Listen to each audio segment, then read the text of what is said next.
Не е хубаво така. Да дойде да ми каже, ще му сложа да еде. Ама не да взима цялата тава. С нас се свърза Лиляна Михалева. Тя твърди, че сте баща на 13-годишната й дъщеря. Коя това, бе? От къдя на къдя, бе? Зели. Какво да съм взел? Зели. Кое? Зели. Какво взели, ма?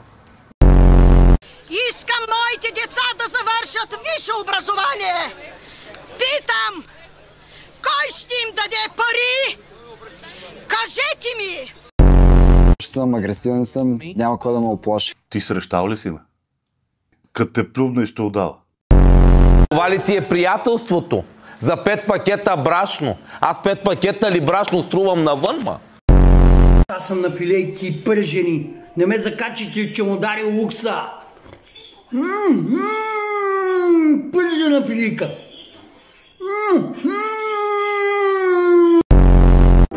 Да треперят всички.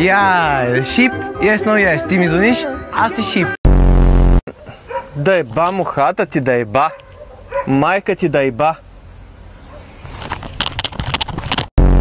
И аз съм от СДС. Студено ли ти е? Да. И на мене.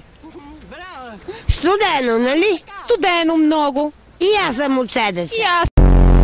Химията изучавам за последен път. Лошо смесих веществата, сълзите текат. Един умрял гълъб. Надали. Ми той е кръв. Ма не може вика, как ще да е гълъб? Ми той е умрял, ма. Защо си извън колата? Айде, Бербо! Защо си извън колата? Защо си извън колата? Да не съм те видял.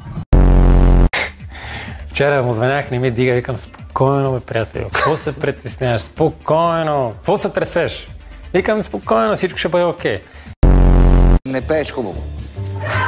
Те е страхотно.